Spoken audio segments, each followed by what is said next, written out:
un magasin d'échange. Donc, on va essayer de lancer la vidéo et après, je vais discuter avec Isabelle Lefranc-Famechon, qui est l'enseignante avec une de ses élèves pour savoir effectivement comment ça se passe. Trocoti, la boutique du lycée Lotti. Mais c'est quoi Trocoti? C'est un projet éco-solidaire mené par des élèves volontaires de la section ST2S du lycée Lotti.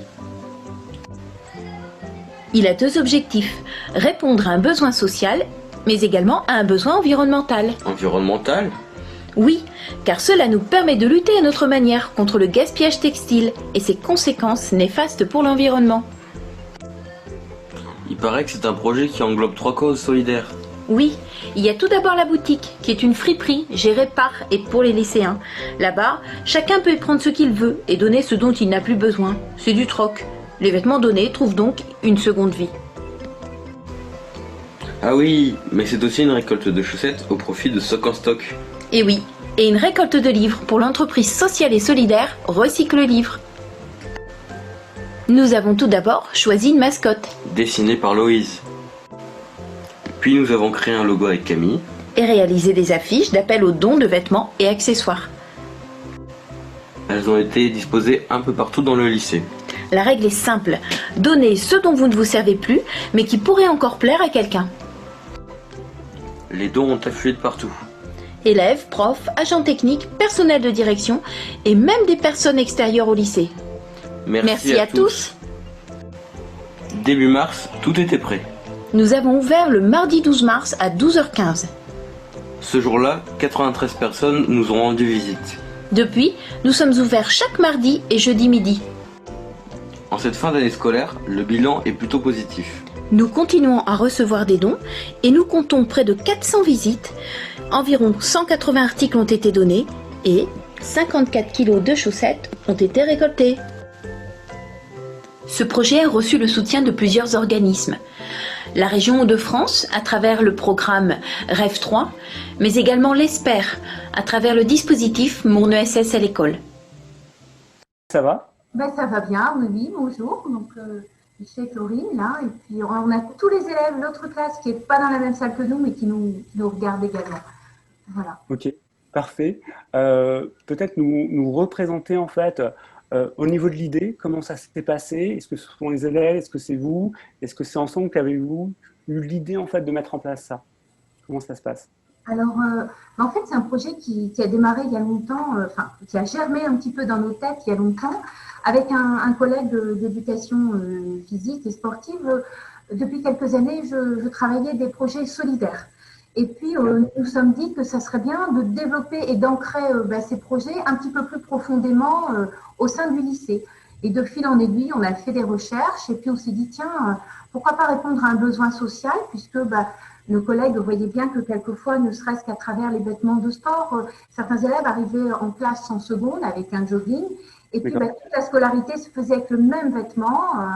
Voilà, on grandit et puis on n'a pas forcément l'occasion de changer de vêtements facilement. Donc, c'était au début un objectif social.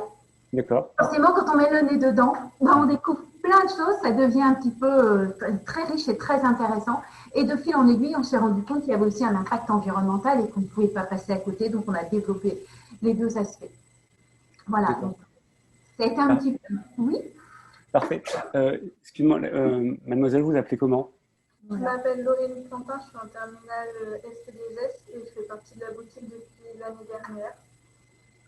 Okay. Enchantée, Laurine. Laurine, ça se passe comment pour toi? En fait, pour nous, ça va être à nous de gérer les dons qui vont arriver. On va les trier, voir ce qui est correct pour le mettre dans la boutique. Ce qui est mis dans la boutique, après, on va ranger correctement pour que les rayons donnent envie d'être regardés par les autres élèves. Et ensuite, on va faire l'accueil des élèves afin de les aider à trouver des habits qui pourraient leur plaire. Les habits qu'on ne va pas réutiliser, on va soit les donner à des associations qui en ont besoin, et ce qui est vraiment trop usé ou abîmé, on va les garder pour essayer de les recycler nous-mêmes. Ok, chouette. Laurine, ça se passe comment la collaboration avec les professeurs, le corps enseignant, et également effectivement peut-être les gens en dehors du lycée, est-ce qu'ils sont venus effectivement visiter votre lieu de troc? Comment ça se passe? Raconte-nous. On a les profs qui sont là pour nous aider à Donc ça va être eux qui vont pouvoir nous permettre d'ouvrir la boutique. On a la directrice qui est venue, on a d'autres profs qui viennent aussi de temps en temps regarder pour eux-mêmes les habits. Après, on a quelques gens hors du lycée qui ont pu venir visiter aussi la boutique. Et on a des contacts avec Oui, voilà, on a des contacts aussi avec d'autres personnes. On va faire, par exemple, l'année dernière, on a pu, avec une personne, faire un atelier couture dans la boutique. Donc c'était plutôt sympa, ça. Parfait. Isabelle, justement, comment ça se passe avec les élèves? Comment ils ont pris l'idée au départ? Est-ce que ça a été un échange? Est-ce qu'ils ont apporté directement des vêtements? Raconte-nous un petit peu tout ça. La première année, c'était difficile. Ils ne comprenaient pas bien, nous aussi. J'avoue qu'on avait cette envie, mais on ne savait pas vraiment. Et surtout, on manquait d'un local. Alors, on avait l'envie, mais on ne savait pas où. On s'était dit peut-être dans un garage. On avait nettoyé le temps de vacances un garage. Bon, ça a été difficile. Et l'année suivante, donc on a continué quand même nos recherches. Et l'année suivante, le proviseur de l'époque nous a dit, il y a un appartement qui ne sert à rien, qui est vide. Et donc, on y est allé, on l'a visité avec les élèves, et là, il s'est passé un truc, quoi. Ils se sont dit, il y a un lieu. Et s'il y a un lieu, ça suit. Donc, on a nettoyé avec notre collègue Béatrice, ils ont fait du ménage, enfin voilà, il y a eu c'est une enseignante aussi qui travaille avec nous. Donc, on s'y est tous mis, puis on s'est dit, on va rester dans cette ligne de récup. Donc, on a ramené des meubles qui venaient de chez nous, une étagère, etc., pour être vraiment dans rien de neuf. Et on a meublé comme ça. Et en parallèle, un groupe d'élèves a travaillé sur la communication. Ils ont réfléchi, comment est-ce qu'on peut communiquer? D'abord, ils se sont renseignés, qu'est-ce que c'est que finalement cette seconde vie, ces textiles, etc. Puis, ils ont construit des outils de communication. Ils sont allés dans les classes, ils n'ont pas eu peur de parler devant leurs camarades et puis d'exprimer le projet. Et on a diffusé aussi via les messageries, les ELT, etc. Puis, on a créé une page Facebook. Et alors là, la page Facebook, ça nous a permis d'avoir du lien avec les habitants de la commune de Doulan. Et on s'est rendu compte qu'il y avait du répondant. On a des habitants qui sont venus nous faire des dons. On a eu des dons extérieurs. On a travaillé aussi avec le Centre communal d'action sociale de la commune. Et voilà, et ça a démarré comme ça. Alors l'année dernière, on a commencé le projet des éponges. Donc on a fait avec des habits abîmés et des morceaux de serviettes aussi qu'on a retrouvés, des éponges qu'on a l'intention de vendre. Pour une cause solidaire. Voilà, pour la cause solidaire aussi. Après, on a fait des petites pochettes comme ça aussi. On a animé plusieurs ateliers parce qu'on a accueilli des Macédoniens, donc on avait organisé plein de choses. Et après, on a prévu aussi. Dans l'échange avec les Macédoniens, on a participé à quoi? À la semaine européenne de réduction des déchets en collaboration avec l'ADEME. Et donc, vous avez fait des ateliers. Qu'est-ce que vous avez fait découvrir à vos camarades de Macédoine? Alors, on leur a appris comment, avec un tissu, on pouvait faire des emballages cadeaux. C'est la technique du furoshiki. Ouais. On a fait découvrir ça. Après, on a montré comment, avec des vieilles chaussettes solitaires, on pouvait faire des mignons petits doudous pour décorer la maison. On a fait aussi des bracelets avec des vieux jeans. On a créé aussi des éponges à partir de chaussettes. Je ne sais plus comment ça s'appelle. Des tawashi. Et il est visible sur le site du rectorat. Et on aurait aimé cette année déplacer Trocoti hors les murs. On a le projet de travailler avec une association qui met en place des actions avec des jeunes qui sont un petit peu en difficulté d'insertion. Et puis d'aller dans des lycées, on aimerait bien, pour présenter justement ce projet et puis donner envie à d'autres de faire pareil, parce que c'est ça qui est intéressant. Donc, qui organise les ateliers couture? En fait, c'est une ancienne institutrice qui est passionnée de ça et qui est venue tous les jeudis midi nous rejoindre. Elle restait pendant 2 heures avec les élèves. Donc, au début, on a ramené les machines. C'était un petit peu impressionnant. On s'est dit, oh là là, qu'est-ce qu'on va faire de ça? Et puis, tout doucement, elles ont été apprivoisées. Et puis, voilà, on a fabriqué toutes ces petites choses. On espère les vendre. Ils ont même fait, voilà, on voit quand même, un petit sac à tarte. C'est chouette, hein?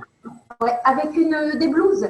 Des blouses, en fait, d'agents techniques qui ne servaient plus, eh bien, les élèves ont fabriqué ce genre de choses. Voilà. Parfait. Isabelle, Laurine, il y a encore une question effectivement, Essling. Est-ce que la boutique est ouverte à la vente aux non-lycéens? Alors, on ne vend pas. Et ça, c'est important. On voulait vraiment garder notre raison sociale. On ne va pas laisser du troc. Donc, on ne peut pas toujours ramener, donner quelque chose. Puis au bout d'un moment, on vient 3-4 fois. On cherche quand même, on demande et on essaie d'alimenter. Et on a vraiment beaucoup. On ne voulait pas vendre. Alors, on aimerait l'ouvrir un petit peu aux extérieurs. On y réfléchit tout doucement. Là, le contexte sanitaire fait que du coup, cette année, il y a d'autres questions. Voilà, même par rapport à l'utilisation de la boutique cette année. Et du coup, on veut créer un site web et les élèves pourront réserver. Alors, ils vont avoir du boulot, mais ils sont pleins d'énergie. Les jeunes qui sont ils vont créer le site, prendre en photo les pièces et on pourra les réserver, faire comme un drive pour éviter trop de présence parce que c'est assez étroit. Voilà. D'accord. Et justement, ce site, vous voulez le lancer quand, en fait? Alors, le site, ça sera pour quand? Il n'est pas encore. Il va être en cours de travail. Il faut que les élèves découvrent comment est-ce qu'on crée un site, puisque en fait, c'est l'effet Covid. On n'avait pas prévu jusqu'alors de le faire, et là, on s'est dit, faut pas laisser s'éteindre le projet à cause de conditions sanitaires un peu embêtantes. Donc, on va virtuellement, on va continuer de faire vivre ça. Donc, on va le commencer. On espère qu'en janvier, il soit ouvert. Quand même un gros travail. Parce qu'il faut dire que les élèves se réunissent sur leur temps libre. Ce n'est pas intégré dans nos cours, donc c'est uniquement le midi sur nos temps libres, que ce soit les collègues ou les élèves. Donc forcément, ça prend du temps. Super. Alors justement, tu dis au mois de janvier, vous allez lancer ce nouveau site web. En attendant, qu'est-ce qui va se passer de septembre jusqu'à janvier? En fait, ça va toujours être ouvert ce troc. Qu'est-ce qui se passe? Alors, on va l'ouvrir. Laurine. Laurine, qu'est-ce qu'on dit? On a dit qu'on allait essayer d'ouvrir, essayer de limiter par exemple 5 personnes dans la boutique. Après, on a décidé de faire quelques activités, si possible, de couture ou ponctuelles, on va s'inscrire. Ponctuelles pour pouvoir amener tout le monde à venir à la boutique.